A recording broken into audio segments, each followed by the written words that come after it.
اعوذ باللہ من الشیطان الرجیم بسم اللہ الرحمن الرحیم الحمدللہ رب العالمین اللہم صلی علی محمد وآل محمد۔ السلام علیکم حضرات ناظرین، آج سنیچر بروز سنیچر 18 مئی 2024 ہے۔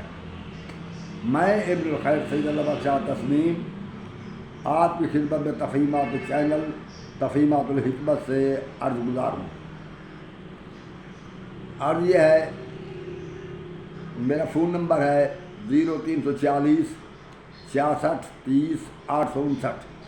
یہ واٹس ایپ نمبر ہے، اور ایک سادہ نمبر ہے جو واٹس ایپ نہیں ہے، وہ ہے 0315 60 96 711۔ اگر کوئی میرے ساتھ رابطہ کرنا چاہے تو پہلے اس نمبر پر رابطہ کرے، اس کے بعد میں خود اس واٹس ایپ نمبر کو آن کروں گا، اس پر بات ہو سکتی ہے۔ تو میں آج جو کچھ بیان کرنے والا ہوں وہ یہ ہے کہ عدل قرآن اکثریت جو ہے وہ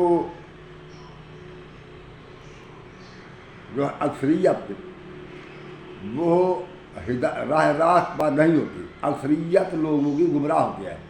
تو اللہ رب العزت نے قرآن مجید میں فرمایا، یہ سورۃ زخرف پارہ 25 آیت نمبر 18 ہے۔ سورۃ زخرف پارہ 25 آیت نمبر 78 ہے۔ اللہ فرما رہے ہیں، لَقَدْ جِئْنَاكُمْ بِالْحَقِّ وَلَٰكِنَّ أَكْثَرَكُمْ لِلْحَقِّ كَارِهُونَ۔ لَقَدْ جِئْنَاكُمْ بِالْحَقِّ وَلَٰكِنَّ أَكْثَرَكُمْ لِلْحَقِّ كَارِهُونَ۔ ہم تو تمہارے پاس حق لے آئے ہیں، مگر تمہاری اکثریت حق سے نفرت کرتی ہے۔ تم اکثر حق سے نفرت کرنے والے ہو۔ ہم تمہارے پاس حق لے آئے ہیں اور تمہاری اکثریت، تم اکثر حق سے نفرت کرنے والے ہو۔ یہ بات کس نے فرمائی ہے؟ اس نے فرمائی ہے جو پوری کائنات، پوری انسانیت کا خالق ہے، جو اللہ پوری انسانیت کا خالق ہے۔ تو اس کو علم ہے کہ انسان کی فطرت کیا ہے۔ تو اللہ یہ انسان کی فطرت بتا رہے ہیں کہ جب بھی کوئی حق آیا، کوئی حق کا نمائندہ، کوئی پیغمبر، کوئی رسول حق لے کر آیا تو لوگوں نے اس کی مخالفت کی، حق کو انہوں نے پسند نہ کیا، حق سے نفرت کی۔ یہی وجہ تھی، اور پیغمبروں پر، رسولوں پر ظلم و ستم ہوتے رہے، اور پیغمبروں کے بعد جو پیغمبروں کے خلفاء تھے، یعنی جو جانشین تھے، چاہے جیسے حواری عیسیٰ علیہ السلام کے یا موسیٰ علیہ السلام کے نقیب، تو ان کو بھی لوگوں نے پسند نہ کیا، ان پر بھی ظلم و ستم ہوئے۔ بعض کا علم ہے ہمیں جن کا ذکر قرآن میں ہو چکا، اور بعض کا علم نہیں ہے، مگر یہ ایک کلیہ ہے کہ لوگوں کی اکثریت ہمیشہ حق کی مخالف رہی ہے۔ اب بھی کیونکہ لوگوں کے اپنے عقیدے اور اپنے ہی اعتقادات ہوتے ہیں، وہ اپنے عقیدوں کے مطابق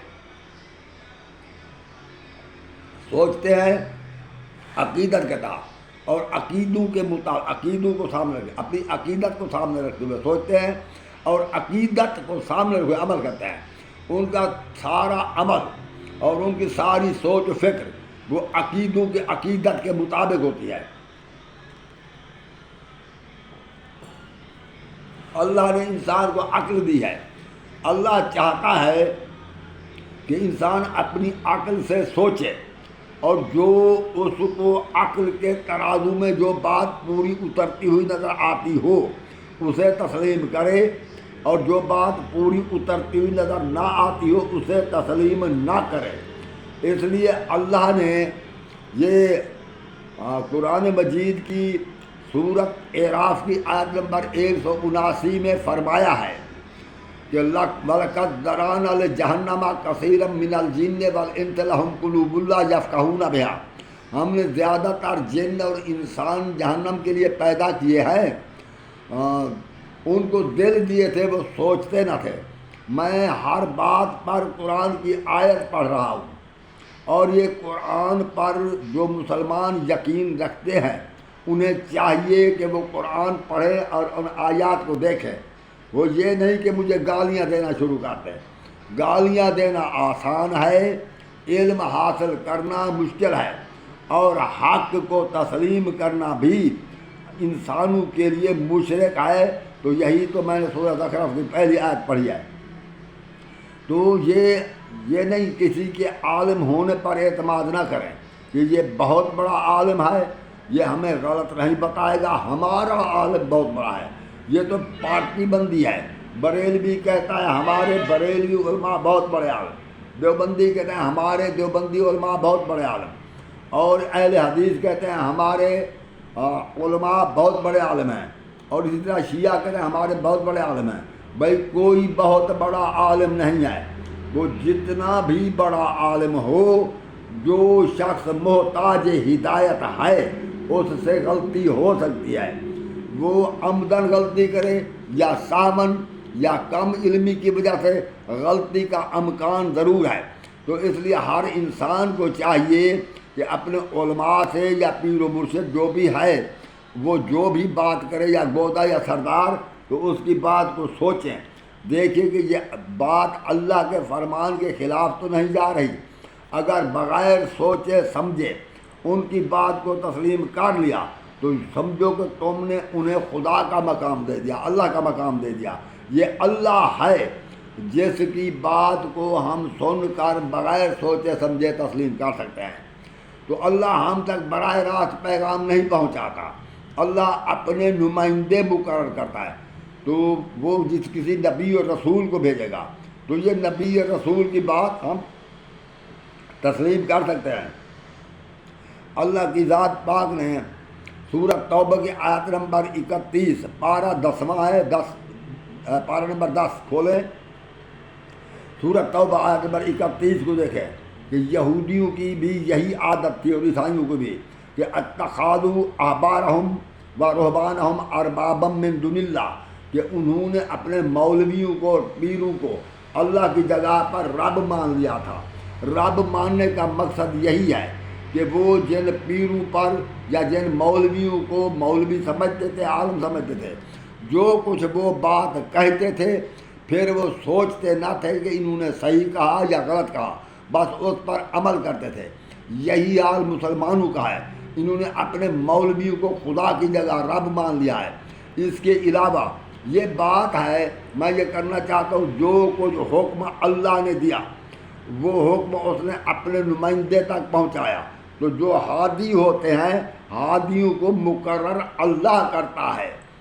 اب کچھ مولوی کہیں گے کہ ہر نبی کے جو ہادی مقرر ہو، نبی کے بعد نبی کے وسیع مقرر ہوئے، نبی کے جانشین مقرر ہوئے. وہ تو نبیوں کے جانشین نبی تھے، جیسے حضرت ابراہیم کا جانشین حضرت اسحاق، حضرت اسماعیل، حضرت اسحاق کا جانشین حضرت یعقوب، حضرت یعقوب کا جانشین حضرت یوسف. اور وہ تو اس طرح نبی ہی، معصوم ہی کسی معصوم الخطا کا جانشین بن سکتا ہے، مگر ہمارا نبی تو ختمی مرتبت ہے. میں یہ کہتا ہوں کہ حضرت عیسیٰ علیہ السلام جو تھے، کیا ان کے بعد ان کے جو جانشین بنے حواری، کیا وہ عیسیٰ کے حواری وہ نبی تھے، وہ رسول تھے؟ نہیں، وہ رسول نہ تھے، وہ نبی نہ تھے، مگر وہ انسان تھے، مگر عام نہ تھے، وہ چنے ہوئے انسان تھے، وہ معصوم من الخطا تھے. وہ عیسیٰ علیہ السلام کی مدد کے لیے اللہ نے ان کو مقرر کیا تھا. انہوں نے عیسیٰ کے دور میں بھی یہ حضرت عیسیٰ علیہ السلام کی مدد فرمائی، اور عیسیٰ کے بعد بھی وہی دین مسیح کی تبلیغ میں مصروف ہو گئے، اور وہ اللہ کا پیغام لوگوں تک پہنچاتے رہے. تو اسی طرح فلما عیسیٰ منہم الکفر، جب عیسیٰ نے ان یہودیوں کے کفر کو محسوس کیا کہ یہ مجھے قتل کرنے والے ہیں، تو اس وقت فرمایا قال من انصاری اللہ، کوئی ہے جو اللہ کے لیے میری مدد کو آئے؟ تو اس وقت قال الحواریون نحن انصار اللہ، تو حواری کہنے لگے کہ ہم اللہ کی طرف سے تیرے مددگار ہیں. تو اللہ کی طرف سے مدد کا مطلب یہ نہ تھا کہ وہ 10-12 آدمی حضرت عیسیٰ کو بچا لیتے، بلکہ مقصد یہ تھا کہ تیرے دین کی تبلیغ کو ہم جاری رکھیں گے اور تیرے کام کو ہم جاری رکھیں گے. تو یہی مقصد تھا. تو اس لیے یہ جو ہے اللہ کا کوئی پیغمبر ہو جو اس کا وسیع ہوتا ہے، جو اس کا جانشین ہوتا ہے، اسے بھی اللہ منتخب کرتا ہے۔ اللہ فرماتے ہیں وَيَخْلُقُ مَا يَشَاءُ وَيَخْتَارُ، اللہ کی مرضی ہے جسے چن لے، جو کچھ پیدا کرے یا جسے چن لے۔ وَمَا كَانَ لَهُمُ الْخِيَارَةُ، اور کسی کی یہ جرت نہیں کہ وہ کسی کو منتخب کر سکے۔ وَمَا كَانَ لَهُمُ الْخِيَارَةُ سبحانہ وتعالی عما یشرکون، اللہ اس بات سے بہت بلند تر ہے جو یہ شرک کر رہے ہیں۔ یعنی ہم کسی کو چن لیں، اسے دین کا ہادی سمجھ لیں اور دین اس کے سپرد کر دیں اور اس کے فرما بردار دینی طور پر ہو جائے تو گویا ہم مشرک ہیں۔ اللہ یہی فرما رہے ہیں۔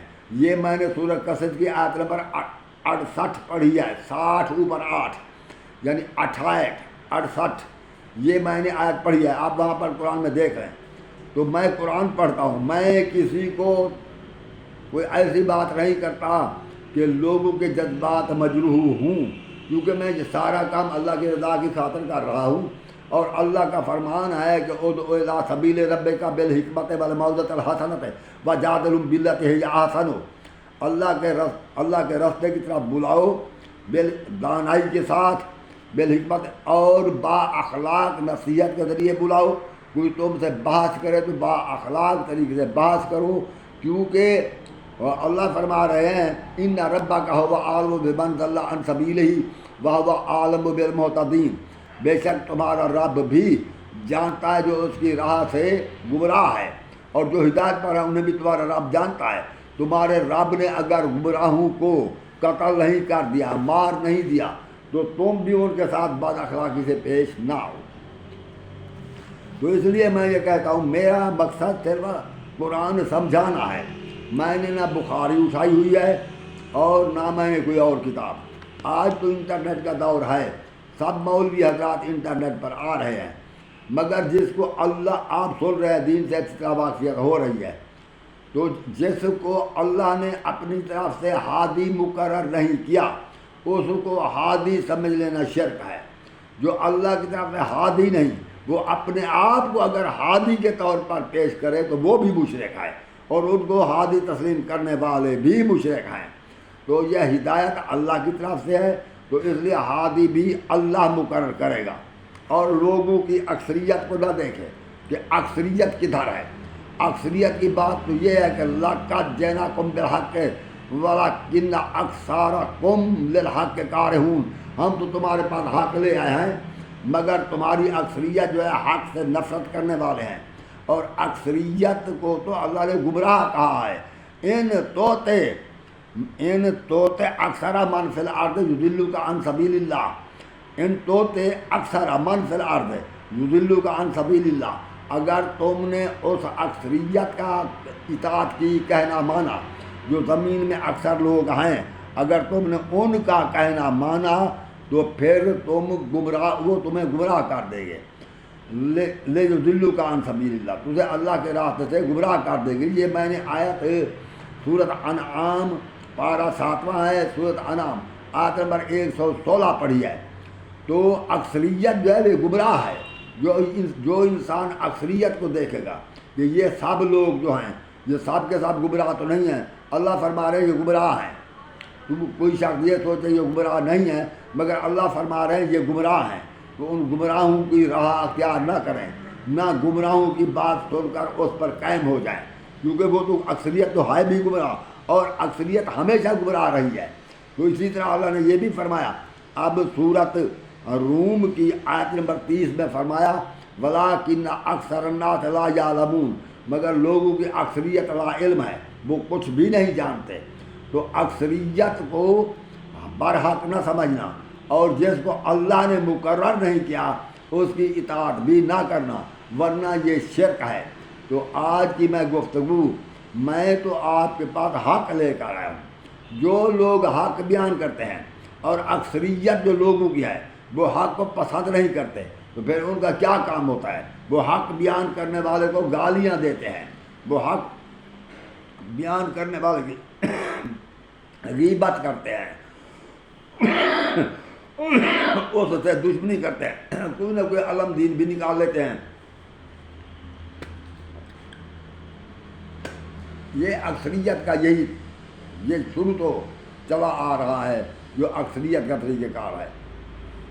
تو مہربانی کریں تو اکثریت کو چھوڑیں، اقلیت کی طرف ہیں اور خود اپنی عقل سے سوچیں.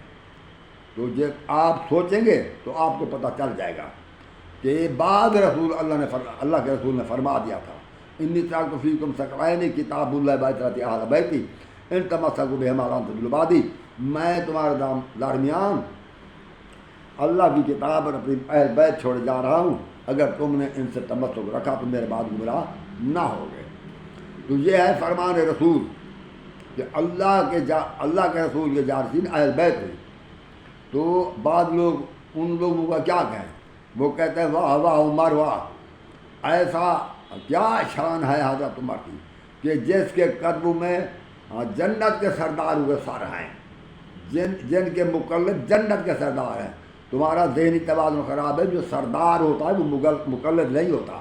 جو سردار ہوتا ہے اس کی اطاعت کی جاتی ہے. سردار کسی کی اطاعت کرنے والا نہیں ہوتا. جو سردار ہوتا ہے اس کی اتباع ہوتی ہے. سردار کسی کی اتباع کرنے والا نہیں ہوتا. جو سردار ہوتا ہے وہ آگے ہوتا ہے. سردار کسی کے پیچھے چلنے والا نہیں ہوتا. اگر ان کو جنت کے جوانوں کے سردار تسلیم کرتے ہو تو سرداروں نے کسی کی اطاعت نہیں کی، نہ کسی کی اتباع کی ہے، نہ ان کا سار کسی کے قدموں میں آئے. اپنی عقل سوچو، اللہ تمہیں سوچنے کی توفیق عطا فرمائے. السلام علیکم ورحمۃ اللہ وبرکاتہ.